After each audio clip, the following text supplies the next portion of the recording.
ሰላም ጤና ይስጥልን ውድ የቻናላችን ተከታታዮች የፕሮግራማችን ቤተሰቦች ይህ አብዲራዋቲው ነው። የዕለተ እሁድ ሌላኛው ፕሮግራማችንን ይዘንላችሁ መጥተናል። ከኛ ጋር ቆይታ እንድታደርጉ የአክብሮት ግብዣችን ነው። በትናንትናው ዕለት እንግዲህ የእንግሊዝ ፕሪሚየር ሊግ ቀጥሎ በመሳሳ ጨዋታ ሃል ሲቲ ማንቸስተር ዩናይትድን 2-0 ያሸነፈበትን ጨዋታ ድረ ጨዋታ ነጥቦች ላይ ተወያየን። አንዳንድ ሀሳቦችን አንስተን ከእናንተ ጋር ቆይታ አደረግን። ሁለተኛ ክፍል ፕሮግራማችን እንግዲህ በዛሬው ዕለት ሌላኛው ለሊቨርፑል ደጋፊዎች እጅጉን በጉጉት የሚጠብቁት የውድድር ዓመቱ የመጀመሪያ ጨዋታ በሴንት ጄምስ ፓርክ አንዶኒ ራዮላ የመጀመሪያ የነጥብ ጨዋታቸውን በሊቨርፑል አሰልጣኝነት ዛሬ ምሽት አመሻሽ 12 ሰዓት ተኩል ላይ የሚያደርጉ ይሆናል። ይህንን ጨዋታ በተመለከተ በሴንት ጄምስ ፓርክ ከኒውካስል ጋር አንዶኒ ራዮላ የመጀመሪያ ጨዋታቸውን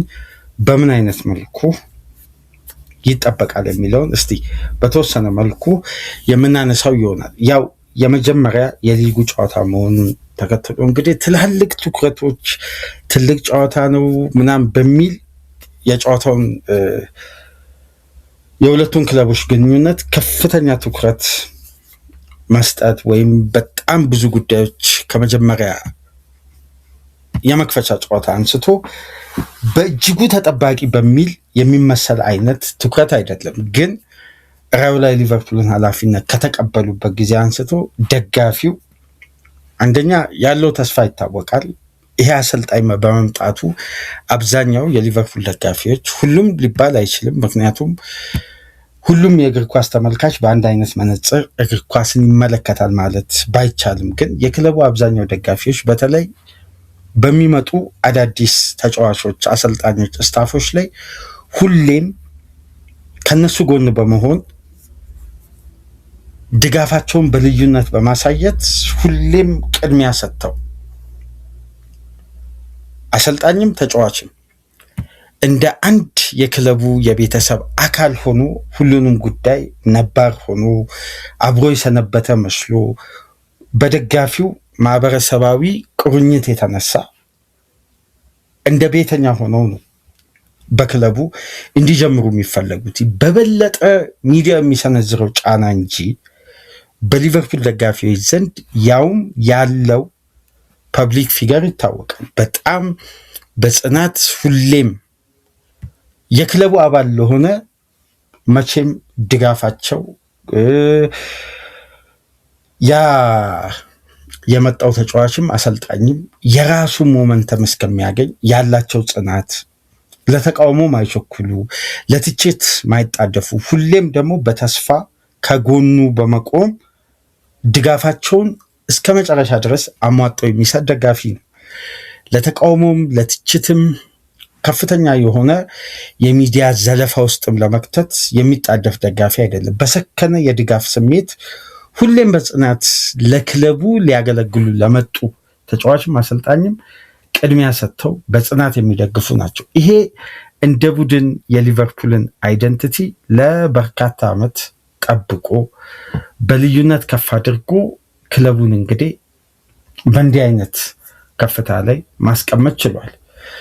ታዲያ የተጠናቀቀውን ሲዝን በሚያስረሳ መልኩ በቅንጅት በተለይ በማራኪ እግር ኳስ ወደ ውጤታማነት የመምጣቱን ህልም ሀ ብሎ የሚጀምሩበት ጨዋታ ነው። የሊቨርፑል ደጋፊዎች በተጠናቀቀው ሲዝን ትልቁ ጥያቄ የነበረው ከወጣው ኢንቨስትመንት የበለጠ የቡድን ቅንጅት፣ ቡድኑ የሚሰጠው አስተማማኝነት ነበር። እነዚህ ጉዳዮች ሁሉ በዘንድሮ ሲዝን በአንዶኒ ራዮላ ቢያንስ ተቀይረው መቀየር ሲባል አምና ከነበረው ስጋት መውጣት፣ የውጤት ዋስትና ባይሰጥ እንኳን የአስተማመን ጨዋታ ዋስትና መስጠት። ምክንያቱም እግር ኳስ ሂደት እንደሆነ ታጋሽነት እንዳለው እንደ ሊቨርፑል ደጋፊ ደግሞ በጽናት ደግፎ ወደ ስኬት የመጣ ቡድን የለም። በተለይ በዘመናዊ እግር ኳስ የጽናት ተምሳሌት ናቸው። ምክንያቱም ይህንን ጽናት ደግሞ በእምነትና በትስስር በአንድ አይነት ስሜት እግር ኳሳዊ ፓሽን ያላቸውን የእግር ኳስ ፍቅር በቡድኑ ላይ ካለው የደጋፊ ስሜት ጋር አያይዘው ወደፊት ክለቡን ማሻገር የቻሉ በስኬትም በድልም የክለቡን ከፍታ ዘመን ድጋሚ ማምጣት የቻሉት የኤርገን ክሎፕን ዘመን ለሚያስታውስ ትዕግስትና ለአሰልጣኝ ጊዜ መስጠትን፣ የቡድን ሽግግርን ማመን፣ በቡድን ግንባታ ላይ እምነት መጣልን ለምስክርነት ቅድሚያ የሚሰጠው ደጋፊ ነው። ምክንያቱም እግር ኳስ ሂደት እንደሆነ በዘመናዊ እግር ኳስ ውስጥ ማረጋገጫ ከሚሆኑ ክለቦች መካከል አንዱ ሊቨርፑል ማሳያ ስለሆነ አሰልጣኙ በደጋፊዎች ላይ ያላቸውን እምነት አሳይተው ደጋፊው ግን በቡድን ግንባታው ላይ እምነት እንዲጥል በመጀመሪያ ደረጃ አሻራ ለመጣል ለክለቡ ደጋፊዎች ዋስትና ለመስጠት የመጀመሪያ ፕሬስ ኮንፈረንሳቸው የነበረው እምነትን ከተጠራጣሪነት ወደ አማኝነት መቀየርን፣ ለዛ ደግሞ የቡድኑን የሽግግር ጊዜ ገደብ አስቀምጠው በእንዲህ አይነት ጊዜ ይሄ ክለብ አሁን ካለበት ስታንዳርድ ከፍ እንዲል ወደ ከፍታው ወደ ዝናው እንዲመጣ የሽግግር ጊዜው እጅጉን ፈታኝ ስለሚሆን ለዛ ደግሞ ትዕግስት ያስፈልጋል። ትዕግስትን ደግሞ አብሮን በጋራ ለመሻገር ሁሌም ዝግጁ መሆንና እምነት ያስፈልጋል በሚል ክሎፕ እንግዲህ አሸጋግረው ከፍታን አምጥተው ስኬትን አበርክተው በደማቅ ታሪክ ነው ክለቡን የለቀቁት። ያን ስፕሪት ክለቡ በተጠናቀቀው ሲዝን በብዙ በተመሰቃቀለ ጉዳዮች ውስጥ ማሳለፉን ተከትሎ እነዛ እምነቶች፣ እነዛ ፍላጎቶች፣ እነዛ አሸናፊነትን ክለቡ ቢያንስ ስለ ውጤት ዋስትና እንኳን በፍጥነት እንዲመጣ ባይጠይቁ እንኳን ያን ማራኪ እግር ኳስንና ኤግዛይትድ የሚሆነው የሊቨርፑል የጨዋታ ስልትን በዚህ አሰልጣኝ እንዲመለስ ይፈልጋሉ። አንደኛም የአሰልጣኙ ቅጥር ከዚህ አይደንቲቲ ጋር በቀጥታ ተያያዥ በሆነ እግር ኳሳዊ ሀሳብ ጋር በተመሳሳይ መንገድ ይጓዛል በሚል ነው የስራ ቅጥሩ የተፈጸመው። ስለዚህ ራዮላ ትልቅ ኃላፊነት ነው የተቀበሉት። ቦታው ቀላል አይደለም። ምክንያቱም በቅርብ ዓመት ውስጥ ከተጠናቀቀው ሲዝን በፊት ባሉ ዓመታት የሊጉ ከመጀመሩ በፊት ቅድሚያ ከሚሰጣቸው ክለቦች መካከል ግንባር ቀደም ነበሩ። ምናልባት ሁለት ቡድኖች ቅድሚያ ይሰጣቸዋል። አንዱ ሊቨርፑል፣ አንዱ ማንቸስተር ሲቲ ካላቸው የወቅቱ የብቃት፣ የቡድን ጥራት፣ የጨዋታ ሲስተም፣ የማሸነፊያ መንገድ ከሽንፈት የራቁበት ርቀትን ከግምት ውስጥ በማስገባት ግምቶች ሁሉ ወደ እነሱ ያደላ ነበር። ስለዚህ ያን አይነት አይደንቲቲና እምነትን ይፈልጋሉ። ይሄ ደግሞ ቡድንን በተመሳሳይ መንገድ ይዞ መጓዝ፣ ደጋፊውን በአንድ አይነት መንገድ ላይ ለማምጣት እምነትን ለማግኘት በተቀናጀ ጨዋታ በጊዜ ሂደት ውጤታማነት መሆን የክለቡ አንዱ ራዕይ ስለሆነ ለዚህ ደግሞ በቦታው ላይ አስተማማኝ ይሆናሉ ተብሎ በብዙ ርቀት በደጋፊውም በወቅቱ ካለው እግር ኳሳዊ ስልትና የዘመናዊ እግር ኳስ አሰልጣኝ ጋር ወጣት አዲስ ኃይል፣ አዲስ ፍላጎት፣ አዲስ የአሸናፊነት መንፈስን ክለቡ ስለሚያስፈልገው ለዛ ስፔናውያን እንደምታውቁት የአምስቱን ትላልቅ ሊግ በደንብ እየተቆጣጠሩት ነው ስፔናውያን አሰልጣኞች። ያ ደግሞ የበለጠ ተመራጭ እያደረጋቸው ነው። በሁሉም ሊጎች ላይ የምትመለከቱት በፕሪሚየር ሊግ እንኳን ስፔናውያን አሰልጣኝ ምን ያክል ተጽዕኖ እንደፈጠሩ እየተመለከትን ነው። ራዮላ፣ አርቴታ፣ አሎንሶ አንድ መንደር ጉፔስኮ፣ ሳን ሰባስቲያን ያደጉ አንድ መንደር ውስጥ የተጫወቱ በአንድ የመንደር ቡድን ውስጥ አብሮ ያደጉ አሰልጣኞች ዛሬ ላይ ያደጉ ተጫዋቾች ዛሬ ላይ በአሰልጣኝነት ግዙፍ የእንግሊዝ ክለቦችን ተረክበው አርቴታ በተጠናቀቀው ሲዝን ከ22 ዓመት በኋላ ለአርሴናል ታሪክ መስራት ቻለ። አሎንሶ በብሉኮን ውስጥ የተዘበራረቀውን ቼልሲ መንገድ እንዲያሲዝ ትልቁን ኃላፊነት ተረከበ። ራዮላ በስሎት የከፍታ ዘመንን አይተው የበለጠ የሊቨርፑልን አይደንቲቲ ባፈራረሰ መልኩ ደግሞ ወደ ታች የወረደውን የክለቡን ትልቅ አይደንቲቲ የማንሳት ኃላፊነትን በሊቨርፑል ወንበር ላይ መረከብ ቻሉ። ስለዚህ ስፔናውያን ዘመናዊ እግር ኳስ የበለጠ ቡድንን መስመር እንዲያስይዙ ወደ ስኬት እንዲያመጡ ቡድኑ ወደ ነበረበት ከፍታ እንዲመልሱ ተመራጭ እየሆኑ የቼልሲን ኃላፊነት ተመልከቱ። የሊቨርፑልን ኃላፊነት ቀላል የሚባል አይደለም። መንገድ አስይዞ ወደ ሪትም እና ወደ አሸናፊነት ማምጣት ነው በራሳቸው ምስል። ስለዚህ ትልቁን ኃላፊነት ብለው የሚጀምሩበት ዕለት ነው ዛሬ 12 ሰዓት ተኩል በሴንት ጀምስ ፓርክ። ስለዚህ በዚህ ዙሪያ እስቲ የምናነሳቸው ሀሳቦች አሉ። ከጨዋታው ጋር በተገናኘም የምናነሳቸው ነጥቦች ይኖራሉ። በተጨማሪም ወደ መጨረሻ አካባቢ ደግሞ ስለ ዝውውር አዲስ የተሰሙ መረጃዎችን ሊቨርፑልን በተመለከተ መጨረሻ ላይ የምናነሳ ይሆናል። በተለይ ከያኩቡ ሚንቴ ጋር በተያያዘ በርካታ መረጃዎች እየወጡ ነው። ሁለቱም በሊቨርፑል ራደር ውስጥ ከሊቨርፑል ጋር ስማቸው ተያይዞ በግል ጉዳይ ከተስማሙ በርካታ ጊዜያትን ያሳለፉ ተጫዋቾች እንግዲህ ክለብ ከክለብ ጋር እስካሁን ድረስ አሰልቺ በሆነ ቀዝቃዛ በሆነ በጣም እየተንቀራፈፈ እየተደረገ የሚገኘው ደግሞ የሚባይና የባርኮላ ድርድር አለ ከፓሪስ ሴን ጀርሜን ጋር በጣም አሰልቺው የዝውውር ሂደት። እሱንም ወደ መጨረሻ አፕዴት የምናደርጋችሁ ይሆናል። እናንተ ግን ይህንን ፕሮግራም ላይክ እያደረጋችሁ ተደራሽነቱ ከፍ እንዲል አዲስ ከሆናችሁ ሰብስክራይብ በማድረግ ቻናላችንን እንድትቀላቀሉ ከሀገር ውጭ የምታደምጡ በሱፐር ስቲከር፣ ሱፐር ቻት፣ ሱፐር ታንክስ ቻናላችንን ትደግፉ ዘንድ የአክብሮት ግብዣችን እያቀረብን ዶክተር ወርቁ ላደረክልን የሱፐር ታንክስ ድጋፍ ልባዊ ምስጋናችን እያቀረብን ሌሎቻችሁም ድጋፍ እንድታደርጉ ለቻናላችን በሱፐር ስቲከር፣ በሱፐር ቻት፣ በሱፐር ታንክስ በአክብሮት እየጋበዝን የዛሬውን ጨዋታ እስቲ በሴንት ጀምስ ፓርክ አንዶኒ ራዮላ የመጀመሪያ ጨዋታቸውን ያደርጋሉ።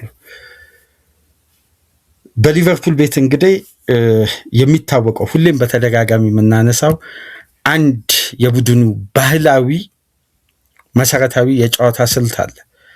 ያንን የጨዋታ ስልት የቡድኑ ምስል በማድረግ ደግሞ ክሎፕ አወር አይደንቲቲ ኢዝ ኢንቴንሲቲ የሚል የኢንቴንሲቲ አይደንቲቲ ክለቡን አላብሰው በክለቡ ወደ ስቴዲየም መግቢያ ያሉ ኮሊደሮች ላይ በትልቁ የተጻፈ የክለቡ ምስል አለ። ያንን ኢንቴንሲቲ ደግሞ በዘመናዊ እግር ኳስ ከሚተገብሩ አሰልጣኞች መካከል አንዱ አንዶኒ ኢራዮላ ነው። የበለጠ በትሬኒንግ በስልት በሜዳ ውስጥ የጨዋታ ሂደት ደግሞ ይሄን ኢንቴንሲቲ በመካከለኛ ቡድን በፋይናንስ ረገድ ሁሌም ለትርፍ ለሽያጭ ተጫዋቾችን እያበቁ ለገበያ በሚያበቁ ክለብ ውስጥ ሆኖ ሀሳቡን ግን በአግባቡ መሬት ላይ ተግባራዊ በማድረጉ በሀሳብ ደረጃ በስኬቱ ባስመዘገበው ዋንጫ ሳይሆን ባለው ሀሳብ ደረጃ የክለቡን ቦታ እንዲይዝ ትልቁን ኃላፊነት ተሰጠው። እግር ኳሳዊ ሀሳቡ ከሊቨርፑል መሰረታዊ አይደንቲቲ ጋር በቀጥታ ተያያዥ ስለሚሆን ይህ አሰልጣኝ ለመመረጥ ተቀዳሚ ሆነ። የመጨረሻም የመጀመሪያ ምርጫ ሆኖ ወደዚህ ትልቅ ኃላፊነት መምጣት ቻለ። ይህን ምስል የማምጣት ኃላፊነት መቼም ይሁን መቼም በእግር ኳስ ሂደት ፈተና እያንዳንዱ ጉዳይ በተለይ ወጣት አሰልጣኞች በላቀ ኤክስፒሪየንስ እና በትልቅ ኃላፊነት ላይ ሲመጡ የሚጠብቃቸው ጉዳይ በጣም ፈታኝ ስለሆነ ለዛም ጉዳይ ራሳቸውን ማዘጋጀታቸው የሚፈተንበትም ሁኔታ ነው ያለው። ስለዚህ ራዮላ በዛሬው ጨዋታ ወደ ሴንት ጀምስ ፓርክ ሲጓዙ ይዘው የሚጓዙት አንድ የብሪቲሽ ሪከርድ የተከፈለበት የእንግሊዝ እግር ኳስ ትልቁ የዝውውር ክፍያ የተፈጸመበት በተጠናቀቀው ሲዝን ብዙ ተጠብቆ ቅድመ ውድድር ጊዜ ዝግጅትን ከቲሙ ጋር ለማድረጉ ዝውውሩ በመጨረሻ ቀን መፈጸሙ እንደመጣ ደግሞ የፊትነስ ደረጃው ባለበት የሶፍት ቲሹ ችግር ምክንያት ሂደቱን የጠበቀ አለመሆኑ ፊዚካሊ ቡድኑ የሚዘጋጅበት መንገድ በጣም ሻርፕ የሚያደርግ ባለመሆኑ ምክንያት የቡድኑም የፊዚካል ክፍተት በአሰልጣኙ አማካኝነት የተካተቱ ኮቺንግ ስታፎች ክፍተት ባለማጎልበቱ ምክንያት ተጫዋቹ ፊትነሱ አስተማማኝ ሳይሆን ሲዝኑ እየተጋመሰ መጣ። በዛን ሰዓት ደግሞ ያን ፊትነስ በተወሰነ መልኩ ከፍ ሲል በጣም አሰቃቂ ጉዳት አጋጥሞት ለረጅም ወራት ከሜዳ ርቀው የነበረው በሊቨርፑል ደጋፊዎች ብዙ ታምኖበት ብዙ ተጠብቆ ግን በእነዚህ ፋክተሮች ምክንያት ያ የወጣበትን ክፍያ ለማሳየት አመቺ ኢንቫይሮንመንት በተጠናቀቀው ሲዝን ሳያገኝ የቀረው አሌክሳንደር ኢሳቅን ይዘው ነው ሴንት ጄምስ ፓርክ የሚሄዱት። ትልቅ ጠላት አላቸው ኒውካስሎች ሊቨርፑል ቤት ኢሳቅ የሚባል ጠላት አላቸው። ለዛሬው ኒውካስል መሸርሸር ይላሉ። አሁን ለምሳሌ የታይም ሳይድ ዘጋቢዎችን በደንብ ከተመለከታችሁ እነ ሊ ሪደርን ምናምን እዛ ታይም ሳይድ የሚታተም ጋዜጣ ዘ ክሮኒክስ የሚባል ዕለታዊ ጋዜጣ የሚጽፉ በጣም ጠንካራ ይሄ ጽንፍ የያዙ የበለጠ ለቡድን ታማኝ የሆኑ እንደውም የኒውካስል ደጋፊ አንድ በእንግሊዝ እግር ኳስ ውስጥ ራሱን የሚመስልበት ምርጥ የተለየ ካራክተር አለ። ናሽናል ቲሙን በጽናት የሚደግፍም ደጋፊ የኒውካስል ደጋፊ እንደሆነ ይነሳል። አብዛኛው የናሽናል ቲም ደጋፊ የኒውካስል ነው ይባላል። እና እነዚህ ደጋፊዎች እንግዲህ ኢሳቅ ያኔ አምጾ የወጣበት መንገድ ለዛሬው ኒውካስል ክለቦች ተጫዋችን በግል ጉዳይ ካማከሩ ካግባቡ በኋላ ክለቡን ለመልቀቅ ቀጥተኛ አቋም መያዝ፣ ዳርም መያዝ፣ ከቡድኑ ራሳቸው መነጠል የኒውካስል ቤተሰባዊነትን ቁርኝት የኢሳቅ ጉዳይ አዳክሞብናል በሚል ከፍተኛ እዚህ ተጫዋች ላይ ኒውካስሎች ጠንካራ የሆነ ከሰጣቸው ነገር የበለጠ ያደረገውን ጉዳይ ትኩረት በመስጠት ተጫዋቹ እንደ ጠላት የሚታይበት ስቴዲየም ነው። ዛሬ ላይ ምሽት 12 ሰዓት ተኩል የመጀመሪያ ያ ከባዱ ዝውውር አይሆንም የተባለው የሆነው ዝውውር ከተፈጸመ በኋላ ለመጀመሪያ ጊዜ ነው ሴንት ጄምስ ፓርክ ላይ የሚመለሰው። አስታውሱ፣ የኒውካስል የበላይ ጠባቂዎች ከክለቡ ፈላጅ ቆራጭ እስከ ክለቡ የበላይ አስተዳዳሪ ፕሬዝዳንት፣ የፒአይኤፍ ተወካይ ክለቡን በበላይነት የሚያስተዳድረው ያሲን አልሮመያንን ጨምሮ የኤዲሃው እህት የክለቡ ስራ አስፈጻሚ ኃላፊዎች ውስጥ ከምትገኘው በትልቅ ኃላፊነት ከሚገኙ ሹማምንቶች ጋር አብረው በጋራ 8 ሆኖ ኢሳቅ ቤት ሄደው አግባብተው ጭምር በጭራሽ ኒውካስል አልቆይም ወደ ሊቨርፑል መዘዋወር ፈልጋለሁ ካላቸው በኋላ እንግዲህ ተጫዋቹ አስገዳጅ ሆነ እጃቸውን ጠምዝዞ ነው ወደ አንፊልድ የመጣው። እያንዳንዱ ጉዳይ ደግሞ በታይም ሳይድ ተዘግቧል። በትክክልም ለደጋፊው ታውቋል። እንደው መጨረሻ ላይ እኮ ዝውውሩ ሊፈጸም አካባቢ ኢሳቅ ብቻውን ወደ ታይም ሳይድ ጎዳናዎች እንዳይወጣ ጭምር ከቲሙ ቀጥተኛ ትዕዛዝ ተሰጥቶት ነበር። የበለጠ በዚህ ደረጃ አደጋ እንዳያደርሱበት ተሰክቶ ተጫዋቹ ብቻውን እንዳይንቀሳቀስ ተነግሮት ነበር። እንደውም በዝውውሩ ሊፈጸም አካባቢ 1 ሳምንት ምናምን ሲቀረው ወደ ሱፐር ማርኬት እየተጓዘች እህትየው ነበር ሁሉንም ለቤት የሚያስፈልጉ ቁሳቁሶች እያሟላች የምትመጣው።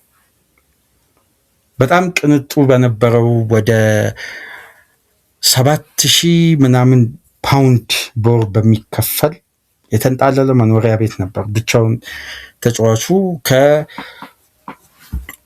ከቤተሰቦቹ ጋር ይኖር የነበረው እና በጣም የዝውውር ሂደቱ በእንግሊዝ እግር ኳስ እንደውም ዝውውሩ ከተፈጸመ በኋላ በማል ወደ ኦክቶበር አካባቢ አንድ የታይም ሳይድ ሪፖርተር ኢሳቅ ብሉፕሪንት የሚል ሰፊ 6-7 ገጽ በወቅቱ እንደውም አንስተን ተወያይተናል። ሙሉ ሪፖርቱ ሰርቶ ነበር በዝውውሩ ወቅት የነበረው ጉዳይ። ዳንበርን ሁላ ያንን ዴሌጌሽን አባላትን ተከትሎ ሄዶ ከነሱ ጋር ተቀላቅሎ ሁላ ተጫዋቹን ለማግባባት እንደሞከረ ጭምር ይነሳ ነበር በወቅቱ። በዚህ አይነት ሂደት የመጣው ተጫዋች ለመጀመሪያ ጊዜ ሴንት ጄምስ ፓርክ ላይ ተጫዋቹ ሙሉ የቅድመ ውድድር ጊዜ ዝግጅት ከቡድኑ ጋር አድርጎ አሁን ስለ ፊትነሱ አስተማማኝነት አርብ ዕለት በነበራቸው ጋዜጣዊ መግለጫ በደንብ ራዮላ የሰጡት ጉዳይ ለሊቨርፑል ደጋፊዎች ደግሞ የበለጠ ኢሳቅን ከጉዳት ይጠብቅልን እንጂ ይሄ ተጫዋች የወጣበትን ክፍያ ይመልሳል የሚል እምነት የበለጠ የጫረ ነው። ምክንያቱም ቅድመ ውድድር ጊዜ ዝግጅት ሙሉ በሙሉ ከቲሙ ጋር ቆይታ ማድረጉን ተከትሎ፣ ስለዚህ የዛሬው ጨዋታ መጀመሪያም ኒውካስልና ሊቨርፑል መካከል የታሪክ ከፍተኛ የባላንጣነት ስሜት አለ። ታስታውሳላችሁ በቅርብ ጊዜ ከዚህ ዓለም በሞት የተለየው የሁለቱም ክለቦች ሌጀንድ ኬቨን ኪገን የኒውካስል አሰልጣኝ በነበረበት ወቅት ያ ድራማዊ የ4-3 ኮሊሞር መጨረሻ ላይ ያስቆጠራት ግብ ኒውካስልን ከዋንጫ 1996 አጨናገፈች የተባለው የአንፊልዱ ድራማ በኒውካስልና በሊቨርፑል መካከል ያለውን የባላንጣነት ስሜትን በር ከፍቷል ተብሎ ይታሰባል በብዛት። ከዛ ጨዋታ በኋላ ሁለቱ ክለቦች መካከል ከፍተኛ የደርቢ አይነት ስሜት አለ። ይሄ ደግሞ የኢሳቅ እሳት ደግሞ ያንን ስሜት አጋግሎታል የበለጠ። ስለዚህ ራዮላ ዛሬ የሚመጡበት ስቴዲየም በመጀመሪያ የጨዋታ በሊቨርፑል አሰልጣኝነት የመጀመሪያ የነጥብ ጨዋታቸው የሚሆነው በእንዲህ አይነት በጀርባ ታሪኩ የታጀበ ጨዋታ ነው። የመጀመሪያ ጨዋታ ነው። የሊጉ የመጀመሪያ የመክፈቻ ጨዋታ ነው። ያለውን ስሜት ለማንሳት ያክል እንጂ በጣም ተጠባቂ ውጥረት ያለው አሁን ይሄ የሚባልበት ስቴጅ ላይ አይደለም። ግን ከራዮላ ብዙ ትልቅ የቤት ስራ ይጠበቃል። በአንፊልድ በዚህ ሲዝን የሽግግር ጊዜ ነው። ከውጤት የበለጠ ማራኪ እግር ኳስን አይደንቲቲውን ኢንቴንሲቲውን የመመለስ ኃላፊነት ወስደው የመጡትና ለዛ ደግሞ አሰልጣኙ ብቁ እንደሆነ ካላቸው ካራክተር እንደ ግለሰብ ያላቸው ፓሽን ለእግር ኳስና የህይወት ተሞክሯቸውም መነሻ በማድረግ ወደዚህ አይደንቲቲ ክለቡን ይመልሳሉ የሚሉ ደግሞ የአብዛኛው የእግር ኳስ ቤተሰብ ግምትም ነው። ነገር ግን አንድ ጉዳይ ሊቨርፑል ደጋፊዎች ካስታወሳችሁ ባለፉት ዓመታት በበርንማውዝ የራዮላ አጀማመር ሁሌም አስደናቂ አይደለም። ሁሌም በድል አይደለም የሚጀምሩት። ኦገስትን አይወዱትም ይባላል። አብዛኛው የኦገስት ጨዋታቸው በሽንፈት የተደመደመ አጀማመራቸው በበርንማውዝ ቤት አሁን እንዳሉበት ሪከርድ አይደለም።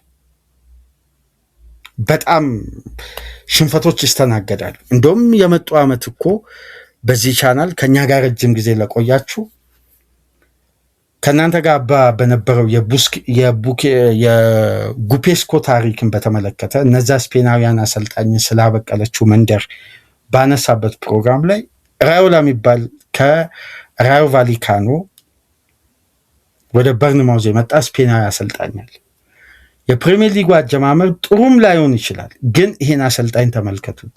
ከዛሬ 3 ዓመት በፊት ደጋግሞ ራዮላን እሱ በበርንማውዝ በራዮ ቫሊካኖ ይመለከት ስለነበር በተለይ ከማድሪድ እና ከባርሳ ጋር ያለውን ሪከርድ ከግምት ውስጥ በማስገባት እና አጫወቱን በተለይ በራዮ ቫሊካኖ መጫወት የሚፈልጉትን የጨዋታ ስልት ተመልክቶ እንግዲህ 6 ግብ በሲቲ የተቆጠረበት የሱ በርንማውዝ ላይ ድረ ጨዋታ ነጥቦች እንደውም በወቅቱ ስንሰራ አባ ይሄ አሰልጣኝ ነገ ላይ ክለቡን ከፍ ማድረጉ አይቀርም፣ ግን በትላልቅ ክለቦች ማየታችን የማይቀር ነው። በማንቸስተር ሲቲ 6 በተቆጠረበት እንደውም ዶኩ 4 ነው 5 አሲስት ባደረገበት የኢታዱ ጨዋታ ዛሬ ላይ እንግዲህ ራዮላ ሊቨርፑል አሰልጣኝ ሆኗል። ይሄ ከ3 ዓመት በፊት በዚህ ቻናል ላይ ከኛ ጋር የቆያችሁ ታስታውሳላችሁ ያንን ጉዳይ።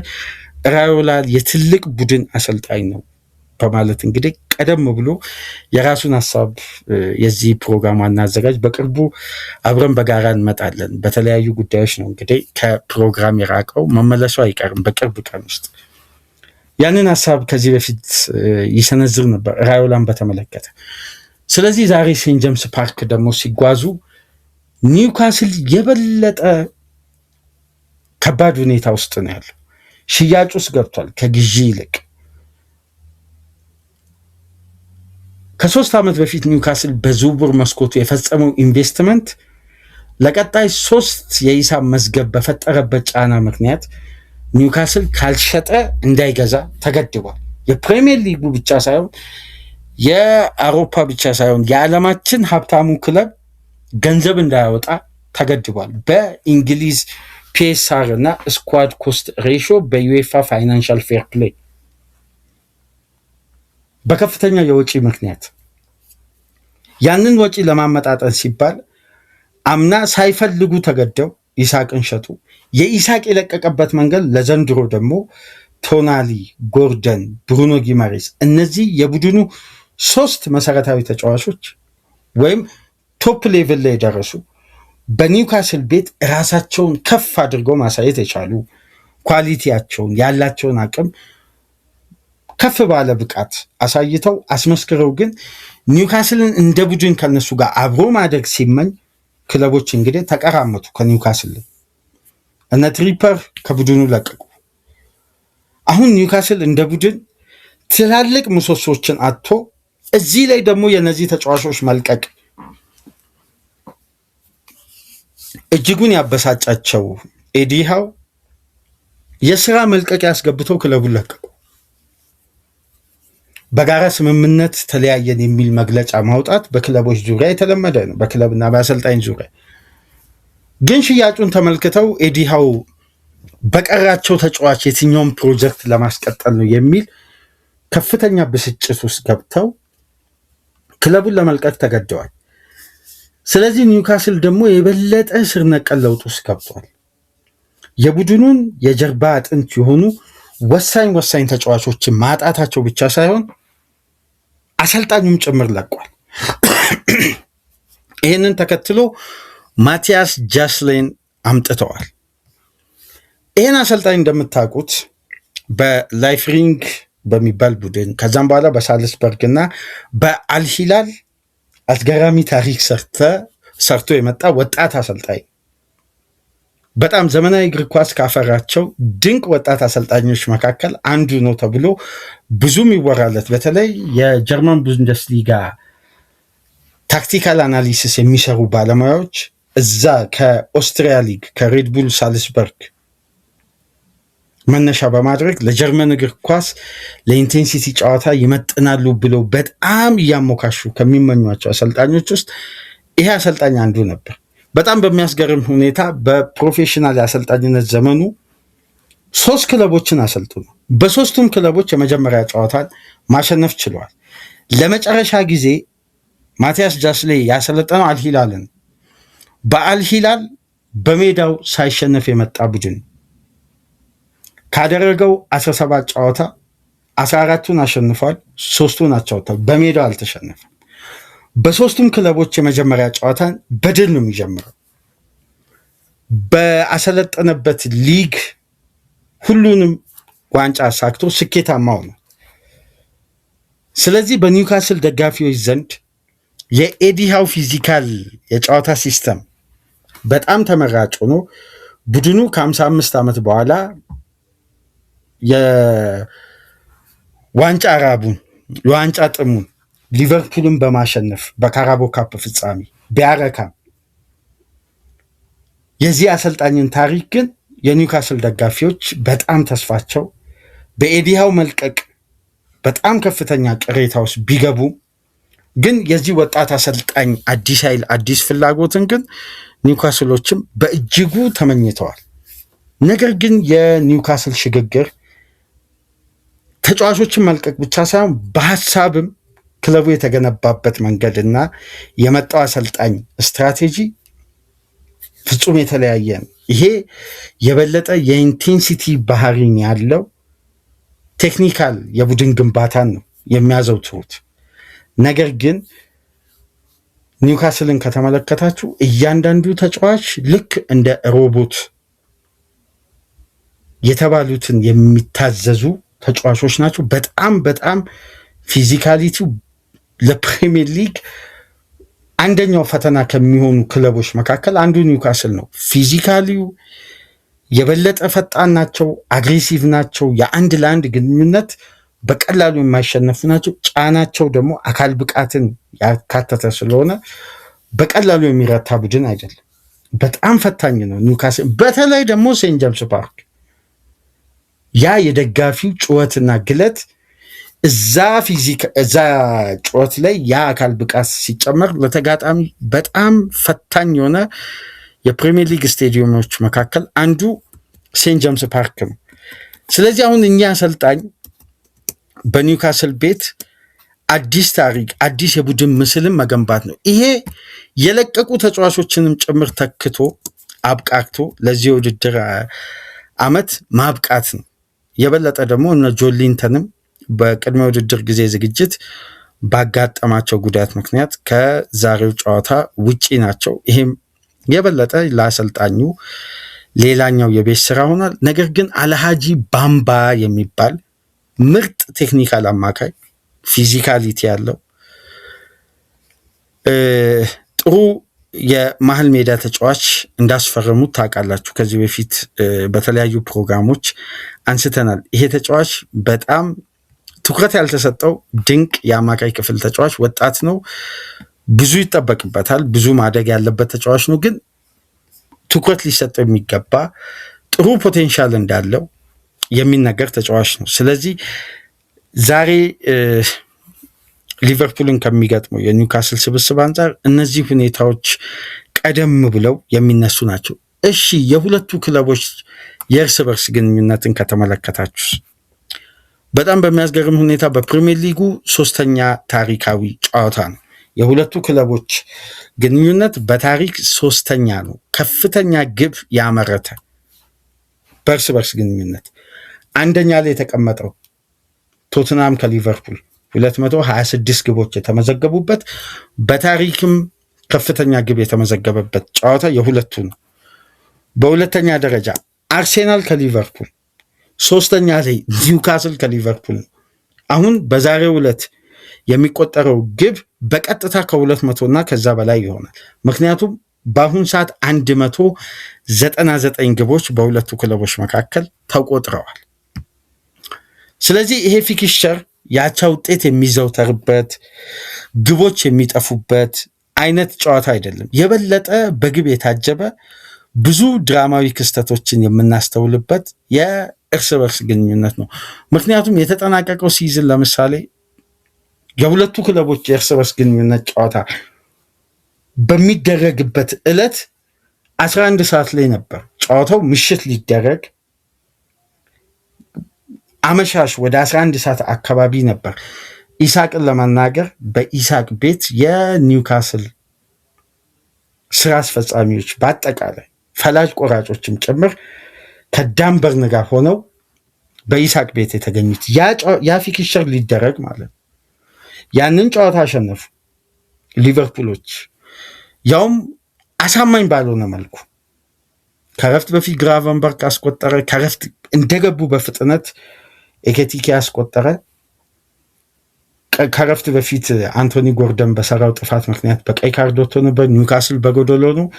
ሊቨርፑል 2-0 እየመራ ጨዋታው ላይ የበለጠ ኮንፈርት ይሆናል ሲባል በጊመሬስ እና በኡሱላ ግብ 2-2 ኒውካስል ማድረግ ቻለ። የሊቨርፑል ትልቁ የውድድር ዓመቱ በጣም በጣም ፈታኝ ሲዝን እንደሚሆን ትልቁ ምስል የተስተዋለበት፣ በጣም ኦርጋናይዜሽን የጎደለው ሊቨርፑል በሲዝን ውስጥ ፈታኝ ጊዜያትን ሊያሳልፍ እንደሚችል ፍንጭ የሰጠ ጨዋታ ነበር። ኒውካስል በጎዶሎ ሊቨርፑል 2-0 አድቫንቴጅ ወስዶ 2-2 አድርገው ጨዋታው ሊጠናቀቅ በባከነ ደቂቃ ላይ ነው ሪዮ ነጎሞሃ የማሸነፊያውን ግብ አስቆጥሮ 3-2 የስሎት ሊቨርፑል ማሸነፍ ይቻላል።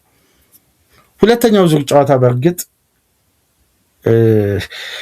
በሳምንቱ አጋማሽ ላይ የተደረገ ሚድዊክ ጨዋታ ነበር። በፌስቲቭ ፊክስቸር ወቅት የፕሪሚየር ሊጉ ይሄ ፈታኝ ፊክስቸር በነበረበት ወቅት ነው ጨዋታ የተደረገው። ሊቨርፑል 4-1 ሲያሸንፍ እነ ኤኬቲኬ 2 ያስቆጠረበት እነ ዊዘ ጥሩ እንቅስቃሴ ያሳዩበት ሁለተኛው ዙር ጨዋታ ነው።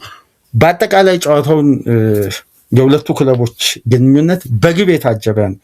በጣም የፉክክሩ ደረጃ እጅጉን ማራኪ የሆነ የሁለቱ ክለቦች ግንኙነት ነው ያለፉትን ፊክስቸሮች ስናስተውል የነበረው። በሊጉ የመጀመሪያ ጨዋታስ እስቲ አድማጮች እናንተ ምን ትጠብቃላችሁ ከዛሬው ጨዋታ?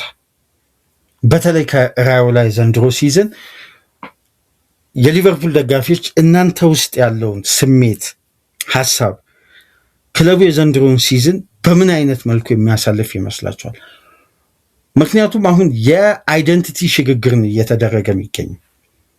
ተመልከቱ 2024-25 ሲዝኑ ከመጀመሩ በፊት ስሎት አንድ ጉዳይ ሲገልጽ ነበር። በደንብ ካስታወሳችሁ ሲዝኑ ከመጀመሩ አንድ ሳምንት ቀደም ብሎ ካልተሳሳትኩኝ አንድ ጋዜጣዊ መግለጫ ላይ ለውድድር ዓመቱ በጣም ዝግጁ ነን፣ የበለጠ ከኬዮስ እግር ኳስ ወደ ኮንትሮል ቡድኑን ለመቀየር የመጀመሪያ የሽግግር ዓመት ነው፣ ግን ለውድድሩ ዝግጁ መሆናችንን ከወዲሁ የክለቡ ጥንካሬ የቡድናችን ጥንካሬ የሚያሳይ ነው።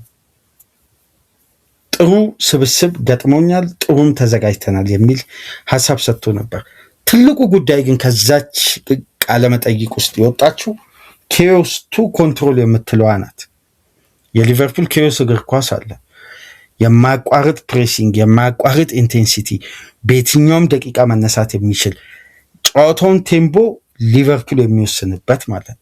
ሊቨርፑል በጋለ ቁጥር በፈጠነ ቁጥር ተጋጣሚም በዛው ልክ ምላሽ ለመስጠት ስለሚጥር ጨዋታው ለሊቨርፑል በካራክተር ደረጃ አመቺ ይሆናል።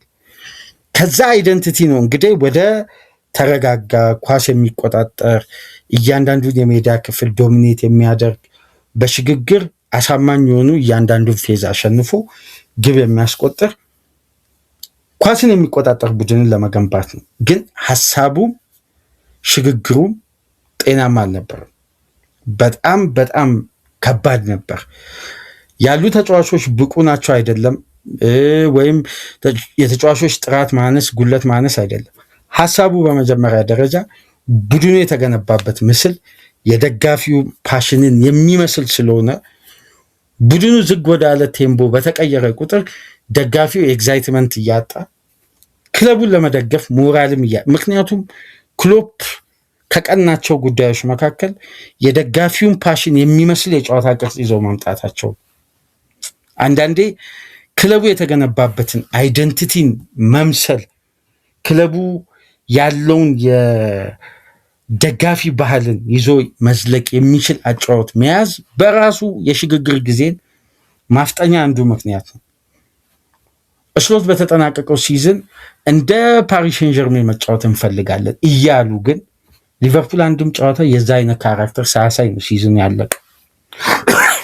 ይሄ ደግሞ የደጋፊውን እምነት ከመሸርሸሩም አልፎ ቡድኑ ከተጠራጣሪነት ወደ አማኝነት የተቀየረው ደጋፊ ከአማኝነት ወደ ተጠራጣሪነት ተቀየረ።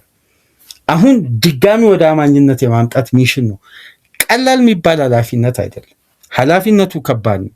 ሲዝኑን ግን እናንተ በምን አይነት መልኩ ትገምታላችሁ? ዛሬ በይፋ ይጀምራል። ሴንት ጄምስ ፓርክ ላይ ከባዱን ስቴዲየም ላይ ኢሳቅ የሚባል ለኒውካስል ደጋፊዎች እሳት የእግር እሳት የሆነባቸው ተጫዋችን ይዘው ነው ሊቨርፑላውያን ዛሬ ሴንት ጄምስ ፓርክ ላይ የሚገኙት።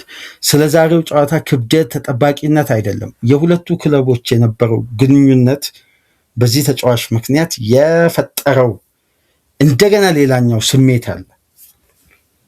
ሁለቱም ክለቦች አዳዲስ አሰልጣኞችን ይዘው ነው ዛሬ ሜዳ የሚገቡት። በርካታ ለውጦችን አድርጓል። ሊቨርፑል ኩናቴን፣ አንዲ ሮበርትሰንን፣ መሐመድ ሳላን ባለፈው ሳምንት ደግሞ ኮርቲስ ጆንስን ከዋናው ስብስብ ውስጥ ለቀው በሽያጭም ሪሊዝም በማድረግ ከለቀቁ በኋላ እንግዲህ ጀሬሚ ዣኬን፣ ቪክተር ሙኒዮዝን፣ ሮናልድ አራውሆን ደግሞ በውሰት በማምጣት ክለቡ ላይ የተከፈቱትን ክፍተቶችን ለማሸጋሸግ ጥረዋል። የመጨረሻ ደግሞ በዝውውር መስኮቱ የመጨረሻ የስራ ቀናት በጣም ፈተናና ትልቅ ውጥረት ውስጥ በርካታ ስራ የሚጠበቅበት ክለብ ደግሞ በተመሳሳይ ሊቨርፑል ነው። የዛሬው ድል ግን አንዳንዴ የክለቡን ቀጣይም ስቴፕ የማፋጠን እድል ይኖረዋል። ከተሸነፈ ደግሞ አዲስ ጥያቄ የተነሳ ነው ሲዝኑ የሚጀምረው። ነገር ግን ሁሉንም የሊቨርፑል ደጋፊዎችን የሚያስማማ አንድ ጉዳይ አለ። በጊዜ ሂደት የሚፈለገው አይደንቲቲ ላይ ሊቨርፑል መድረስ እንደሚችል የሊቨርፑል ደጋፊ የሚያምን ይመስለኛል። ጊዜ ራዮላ ይሰጣቸው፣ በትዕግስት ውጤት ብዙ ሳይጠበቅ ብዙ ይሄ የዋንጫ ጉዳይን ጥያቄው ሳይገባ፣ ነገር ግን ቡድኑ በካራክተር ደረጃ ያ የሚፈለገውን አይደንቲቲ ከተላበሰ በኋላ ጥያቄዎችን ጊዜው ራሱ የሚያነሳው ጉዳይ ነው። ግን በመጀመሪያ ደረጃ አሰልጣኙ ሴትል ያደርግ እንዲረጋጋ በር መክፈት ነው።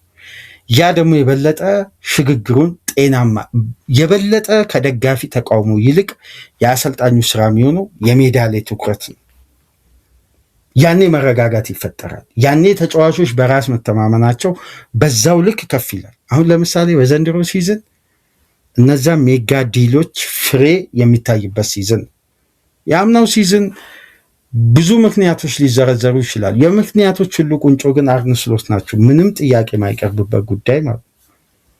ስለዚህ አሁን በአስተማማኝ ቦታ እንዲሁም ከሰሞኑን አንድ ኢንተርቪው ስመለከት ነበር የፍሎሪያን ዊትዘን ሬዲ ቱ ራምብል የሚል ኢንተርቪው ስመለከት ነበር እና ተጫዋቹ አንድ ጉዳይ ሲያነሳ ነበር። የበለጠ ሜዳ ውስጥ በተሰጠኝ ሚና የነበረኝን ቴክኒካል አቅም ለማውጣት ተቸግሬ ነበር አለ በግልጽ።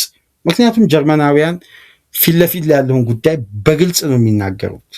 ከበስተጀርባ የሚያቦኩትም የሚዘባርቁትም ጉዳይ የለም። ግልጽ ናቸው። ፊት ለፊት ላይ ነው ሁሉንም የሚመጣውንም ፈተና የሚጋፈጡ ፊት ለፊት ነው። ምላሽን ለመስጠት ፊት ለፊት ላይ ሁሉንም ጉዳይ በኃላፊነት ወስደው ነው የሚሰሩት እና የበለጠ ሜዳ ውስጥ የሚሰጠኝ ሚና የነበረው ያለ ኳስ ከግራው የሜዳ ክፍል ተነስቼ ሰፊውን የመጨረሻ የሜዳ ክፍል ከቨር እንዳደርግ ፕረስ እንዳደርግ እገደድ ነበር። ይሄ ደግሞ ፊዚካሊ ከሊጉ አጫወት ጋር ቶሎ አዳፕት ለማድረግ በግሌ ተቸግሬያለሁ አለ። በትክክልም ተፈጥሯዊ ከአጥቂ ጀርባ ላይ ባለኝ ሚና ላይ አሰልጣኙ በአብዛኛው ጨዋታ ሚሽን ሰጥቶኝ በዛ ቦታ ላይ አላጫወቱም። በታክቲክ ተለዋዋጭ መሆን እንደ ቡድን ደግሞ ወጥነት ለማሳየት ተቸግረናል አለ። አሁን ደግሞ በቀጥታ ራዮላ ከኢሳቅ ጀርባ ሙሉ 10 ቁጥር የሚጫወተው ፍሎሪያን ቪዝ ነው ብለው ቀደም ብሎ ተናግረዋል። ስለዚህ ይሄ ተጫዋች አሁን ተፈጥሯዊ የሚለው ቦታ ላይ ያውም በደንብ ከተመለከታችሁ ዊዝ ሰፊ ኤሪያ ፕረስ እንዲያደርግ አይፈለግም። አሁን በደንብ ወዳጅነቱን ካያችሁ የበለጠ ሴንትራል ፕሮግረስ እንዲያደርግ በነፃነት አማካዮቹ አሁን የሶቦዝ ላይ ኢንድ የሚሮጥበትን ስፒድ ምናምን ከተመለከታችሁ በቃ አሰልጣኙ የሚፈልገውን ካራክተር ሶቦዝ ላይ ያለ የበለጠ ነፃ እንዲያወጣ የሚፈለገው ዊዘን ነው። ስለዚህ ይሄ ተጫዋች ራሱ በዘንድሮ ሲዝን የወጣበትን ክፍያ መመለስ አለበት፣ ኢሳቅን ጨምሮ ማለት ነው። ስለዚህ የሊቨርፑል ደጋፊዎች ጊዜ ይሰጠው በሚለው ጉዳይ ትልቁን ኃላፊነት የሚያምኑ ይመስላል በራዮላ በኩል። በአጠቃላይ ግን 12 ሰዓት ተኩል የሚደረገውን ጨዋታ በተወሰነ መልኩ ብለን እንግዲህ ሰፊ ደቂቃ ወሰድን። በመጨረሻ ምስት የዝውውር አፕዴቶችን ለማንሳት ያክል ሊቨርፑል ባለፉት የስራ ቀናት በተለይ አርብ ሐሙስ ምሽት ፕሮግራም ሰርተን ነበር። 50 ሚሊዮን ፓውንድ አቅርበው ለያኩብ ምንቴ ውድቅ ተደረገ። ለምን? ከአርብ በፊት በነበሩ ቀናት። አርብ ጠዋት ግን ሊቨርፑል 60 ሚሊዮን ፓውንድ በድጋሚ አቅርበው በድጋሚ ውድቅ ተደርጓል በብራይተን አማካኝነት። ግን ጥያቄው ውድቅ ሆነ እንጂ ድርድሮቹ ቀጥለው የመጨረሻ ፋይናል ስቴጅ ላይ መድረሳቸው ደግሞ ባለፉት 24 ሰዓታት መረጃው እየወጣ ነው። ይሄ የሆነው ደግሞ ሊቨርፑል 62.5 ሚሊዮን ፓውንድ ሲደመር 4 ሚሊዮን ፓውንድ የመጨረሻ ኦፈር አቅርቦ ሳይቀበሉ እንዳልቀሩ ነው። አሁን ጥያቄው ተቀባይነት አግኝቷል። ስለዚህ ይፋዊ የስራ ቀናትን ሁለት ወገኖች እየተጠባበቁ የዛሬው እሁድ ጨዋታ ከተካሄደ በኋላ ምናልባት መረጃዎቹ ሊወጡ ይችላሉና ሊቨርፑል በቀኙ የሜዳ ክፍል ተመራጭ ካደረጓቸው ተጫዋቾች መካከል አንዱ ያኩቡ ምንቴ ነው። ምንቴ ይዘዋወራል ማለት ግን ኢብራሂም ሚንባዬ አይመጣም ማለት አይደለም። የኢብራሂም ሚንባዬ ጉዳይ ሌላ ነው። የያኩቡ ምንቴ ጉዳይ ሌላ ነው። የሚንቤና የባርኮላ ጉዳይ ሊቨርፑል በሶስተኛ የሜዳ ክፍል መጀመሪያም ኮርሊ ጋክፖን ለመልቀቅ ፍቃድ ለመስጠት ከማሰባቸው በፊት ሁለት ዊንገር ነው ይመጣው። ይሄ ጉዳይ ደግሞ በሊቨርፑል ኢንሳይደሮች ነው የተረጋገጠው። ስለዚህ አሁን ጋክፖ ስለሚለቅ አይደለም ሁለት የክንፍ ተጫዋች የሚፈርመው። ጋክፖም እያለ ራዮላ ባቀረቡት መሰረት ሁለት ዊንግ እንዲመጣላቸው ይፈልጋሉ። አሁን ጋክፖ የሚለቅ ከሆነ ሶስተኛ አስገዳይ ዝውውር ሊፈጽሙ እንደሚችሉ እየተዘገበ ነው የሚገኘው።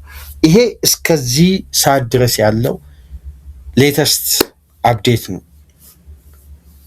ዛሬ ፓሪስ ሴን ጀርሜን ከሚያደርገው የሬንስ ጨዋታ ሁለቱም ከስብስቡ ውጭ ሆነዋል። ስለዚህ ለሶስተኛ ጨዋታ ትራንስፈር ፕሮቶኮል የሁለቱ ተጫዋቾች እየተጠበቀ ነው። ሁለቱ ክለቦች ስምምነታቸውን ይፋ ለማድረግ እንግዲህ እስካሁን ድረስ ዘግይተዋል። የመጨረሻ ሳምንት እየገባን ነው። በቀጣይ ሳምንት የሁለቱ ክለቦች ይፋዊ ስምምነት ይፈጸም አይፈጸም በይፋ የሚታወቅ ይሆናል። ለማንኛውም ግን ሁለቱ ተጫዋቾች ዝውውር ተኮር የሆነ ከስብስቡ ውጪ ተደርገዋል ማለት ነው። ባርኮላም ኢብራሂም ሚንባዬ። የባርኮላ ጉዳይ የጊዜ ጉዳይ ነው። ዝውውር መካሄዱ የማይቀር እውነታ ነው። ይሄ የአደባባይ እውነታ ነው። ግን ጊዜው እንግዲህ ከጊዜ ወደ ጊዜ ተመሳሳይ አይነት መረጃ ለደጋፊው አፕዴት ማድረግ ተገቢም ስላልሆነ ግን የሚንባዬ ጉዳይ የሊቨርፑልን ቁርጠኛ አቋም ካወቁ በኋላ እንደገና 70 ሚሊዮን ዩሮ እየጠየቁ ነው።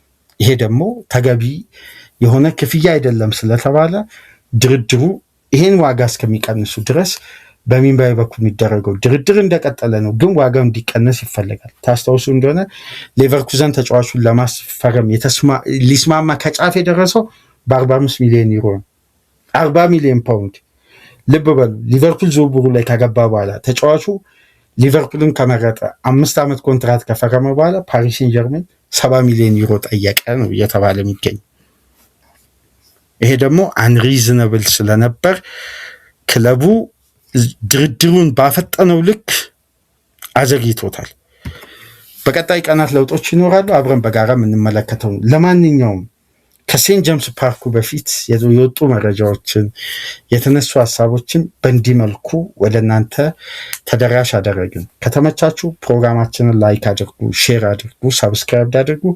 ከሀገር ውጭ የምታደምጡ በሱፐር ስቲከር፣ ሱፐር ቻት፣ ሱፐር ታንክስ ድጋፍ አድርጉ። ዶክተር ወርቁን ከልብ እናመሰግናለን። ከትናንት በስቲያ ላደረክልን የሱፐር ታንክስ ድጋፍ ሌሎቻችሁም ድጋፍ አድርጉ። በዩሮፒያን ቶፕ 5 ሊጎች አጠቃላይ ክንውን የሪያል ማድሪድ እና ጆዜ በአሸናፊነት መጀመር፣ ስፐርስ አስደንጋጭ ሽንፈት በመጀመሪያ ጨዋታ ማስተናገዱን ከሁሉም ሊጎች የተወጣጡ ውጤቶችንና መረጃዎችን የምንመለከትበት አጭር ፕሮግራም ይዘንላችሁ እንመጣለን። እስከዛው ድረስ ሰላም ቆዩ።